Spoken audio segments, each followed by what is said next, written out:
ಹಳೆಯ ಶೈಲಿಯ bed making, old style bed making. ಒಬ್ಬ ಒಳ್ಳೆಯ ಹೌಸ್ ಕೀಪರ್ಗೆ ಒಂದು ಉತ್ತಮ ಮತ್ತು ಬಿಗಿಯಾದ ಹಾಸಿಗೆಯನ್ನು ಮಾಡುವುದು ಬಹಳ ಮುಖ್ಯವಾಗಿರುತ್ತದೆ. ಹೋಟೆಲ್ಗಳಲ್ಲಿ 2 ರೀತಿಯಲ್ಲಿ ಬೆಡ್ ಮೇಕಿಂಗ್ ಮಾಡಲಾಗುತ್ತದೆ: ಹಳೆಯ ಶೈಲಿಯ ಹಾಸಿಗೆ ಮತ್ತು ಹೊಸ ಶೈಲಿಯ ಹಾಸಿಗೆ. ಇಂದು ನಾವು ಈ ವಿಡಿಯೋದಲ್ಲಿ ಹಳೆಯ ಶೈಲಿಯ ಹಾಸಿಗೆಯನ್ನು ಮಾಡುವುದು ಹೇಗೆಂದು ಕಲಿಯೋಣ.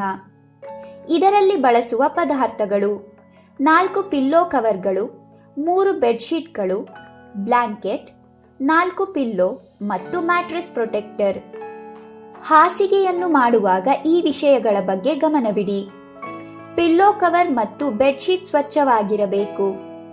ಲಿನಿನ್ ಎಲ್ಲಿಯಾದರೂ ಹರಿದಿರುವುದು ಅಥವಾ ಅದರ ಮೇಲೆ ಕಲೆಗಳು ಇರಬಾರದು. ಹಾಸಿಗೆಯನ್ನು ಮಾಡುವಾಗ ಅದರಲ್ಲಿ ಯಾವುದೇ ಸುಕ್ಕುಗಳು ಇರಬಾರದು. ಈಗ ನಾವು ಹಾಸಿಗೆಯನ್ನು ಮಾಡುವ ಪ್ರಕ್ರಿಯೆಯನ್ನು ಅರ್ಥ ಮಾಡಿಕೊಳ್ಳೋಣ. ಪಿಲ್ಲೋದಿಂದ ಪಿಲ್ಲೋ ಕವರ್ ತೆಗೆದುಹಾಕಿ ಮತ್ತು ಬ್ಲ್ಯಾಂಕೆಟ್ ಅನ್ನು ಪ್ರತ್ಯೇಕವಾಗಿ ಇರಿಸಿ ಮತ್ತು ಸಂಗ್ರಹಣೆಯಾದ ಉಪಯೋಗಿಸಿದ ಲಿನಿನ್ ಅನ್ನು ಟ್ರಾಲಿಯ ಲಿನಿನ್ ಬ್ಯಾಗ್ನಲ್ಲಿ ಹಾಕಿ.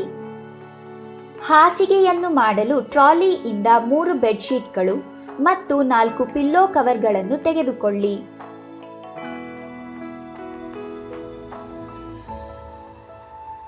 ಹಾಸಿಗೆಯ ತಯಾರಿಕೆಯನ್ನು ಪ್ರಾರಂಭ ಮಾಡುತ್ತಾ ಹಾಸಿಗೆಯನ್ನು ತಮ್ಮ ಕಡೆಗೆ ಎಳೆದುಕೊಂಡು ಮ್ಯಾಟ್ರೆಸ್ ಪ್ರೊಟೆಕ್ಟರ್ ಅನ್ನು ಸರಿಪಡಿಸಿ. ಮೊದಲ ಬೆಡ್ಶೀಟ್ ಅನ್ನು ಹಾಸಿಗೆಯ ಮೇಲೆ ಹರಡಿ. ಬೆಡ್ಶೀಟ್ನ ನೇರ ಮೂಲೆಯು ಮೇಲ್ಮುಖವಾಗಿರಬೇಕು ಎಂಬುದನ್ನು ನೆನಪಿನಲ್ಲಿಡಿ.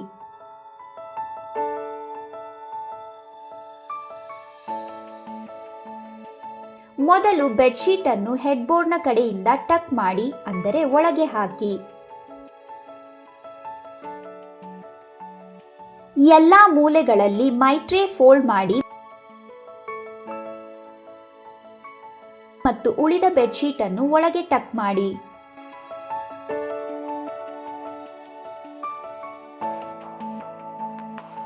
ಈಗ ಮೊದಲನೆಯ ಬೆಡ್ಶೀಟ್ ಮೇಲೆ 2ನೇ ಬೆಡ್ಶೀಟ್ ಅನ್ನು ಹರಡಿ. 2ನೇ ಬೆಡ್ಶೀಟ್ನ ಹೊಲಿಗೆ ಮೇಲ್ಭಾಗದಲ್ಲಿರಬೇಕು ಎಂಬುದನ್ನು ನೆನಪಿನಲ್ಲಿಡಿ.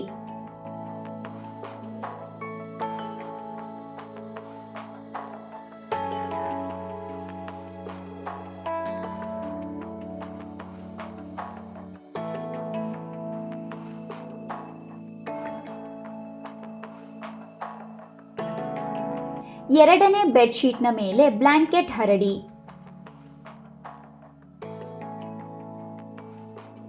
ಈಗ 3ನೇ ಬೆಡ್ಶೀಟ್ ಅನ್ನು ಬ್ಲ್ಯಾಂಕೆಟ್ ಮೇಲೆ ಹರಡಿ. ಬೆಡ್ಶೀಟ್ನ ನೇರ ಮೂಲೆಯು ಮೇಲ್ಮುಖವಾಗಿರಬೇಕು ಎಂಬುದನ್ನು ನೆನಪಿನಲ್ಲಿಡಿ. ನಂತರ ಹೆಡ್ಬೋರ್ಡ್ನಿಂದ 8 ರಿಂದ 10 ಇಂಚುಗಳಷ್ಟು ಮಡಿಕೆ ಮಾಡಿ.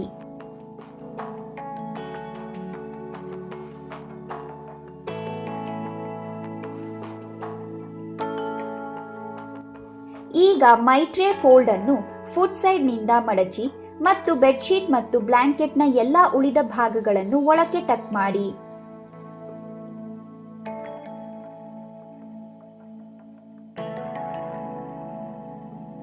ಈಗ ಪಿಲ್ಲೋಗಳನ್ನು ಪಿಲ್ಲೋ ಕವರ್ನ ಒಳಗೆ ಹಾಕಿ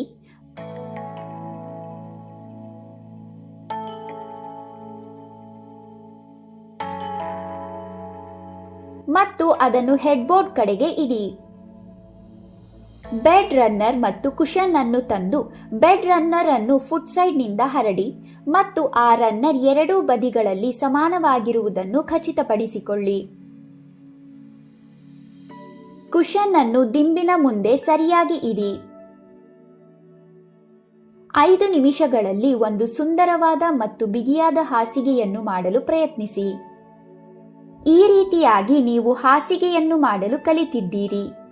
ನೀವು ಅದನ್ನು ಖಂಡಿತವಾಗಿಯೂ ಅಭ್ಯಾಸ ಮಾಡಬೇಕು ಮತ್ತು ಇದರ ಜೊತೆಗೆ ಒಬ್ಬ ಹೌಸ್ ಕೀಪರ್ ದಿನಕ್ಕೆ 12 ರಿಂದ 13 ಕೋಣೆಗಳನ್ನು ಸ್ವಚ್ಛ ಮಾಡಬೇಕಾಗಿರುತ್ತದೆ ಹಾಗೂ ಪ್ರತಿ ಕೋಣೆಯು ಕನಿಷ್ಠ 1 ಹಾಸಿಗೆಯನ್ನು ಹೊಂದಿರುತ್ತದೆ ಎಂಬುದನ್ನು ನೆನಪಿನಲ್ಲಿಡಿ. ಹಾಗಾಗಿ ಪದೇ ಪದೇ ಇದನ್ನು ಪ್ರಯತ್ನಿಸುವ ಮೂಲಕ ನಿಮ್ಮ ಕೆಲಸದ ವೇಗವನ್ನು ಹೆಚ್ಚಿಸಿಕೊಳ್ಳುವುದು ಅವಶ್ಯಕವಾಗಿರುತ್ತದೆ.